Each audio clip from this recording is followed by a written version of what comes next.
Hi friends, இன்றைக்கி வீடியோவில் என்ன பார்க்க போகிறோம்னாக்கா ஆஃப்ரிக்கன் பேர்ட்ஸ் வந்துட்டு ஃப்ரீ ஃப்ளை எப்படி பண்ண வைக்கிறதுன்னு தான் இந்த வீடியோவில் பார்க்க போகிறோம்.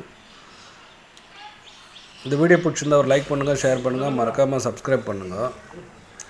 இந்த மாதிரி ஃப்ரீ ஃப்ளை பண்ண வைக்கிறதுக்கு எப்படினாக்கா இதுக்கு ஃபீடு தான் முக்கியம். இந்த ஃபீடு வந்துட்டு பெட் லைஃபு அந்த மாதிரி கொடுக்கலாம். நான் வீட்டிலே ரெடி பண்ணுறது தான் ஃபீட்ஸு.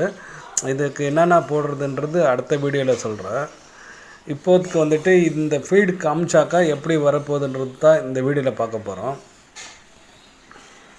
பாருங்கள், மிக்ஸ் பண்ணி சுடு தண்ணியில் தான் மிக்ஸ் பண்ணோம். நம்மளுக்கு எவ்வளோ வேணுமோ அவ்வளோ மிக்ஸ் பண்ணி எடுத்துக்கிட்டு ஏர் இல்லாமல் சிரஞ்சில் ப்ரெஸ் பண்ணி எடுத்துக்கிட்டு ஃபஸ்ட்டு அதுக்கு கொஞ்சம் நல்லா டேஸ்ட் காமிச்சிட்டா போதும்.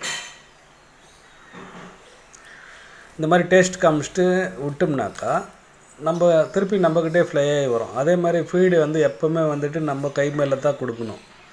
அது பேர்டு வளர்ந்துட்டால் கூட சரி, நம்ம கை மேலே தான் ஃபீடு கொடுத்தோம்னா அது நம்ம எப்போ கூப்பிட்டாலும் நம்மக்கிட்ட வரும். அவுட்டரில் போனாலும் நம்ம பக்கத்துலேயே இருக்கும்.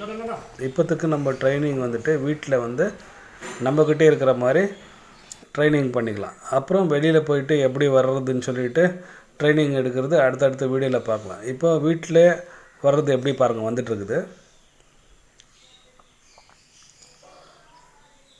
எத்தனை வாட்டி கூப்பிட்டாலும் கரெக்டாக வரும். என்னென்னா கொஞ்சம் மிஸ் ஆகும். அதெல்லாம் ஃபுல் கம்ப்ளீட்டாக ட்ரைனிங் முடிஞ்சிச்சுனாக்கா நம்ம வெளியில் கூப்பிட்டு போகலாம்.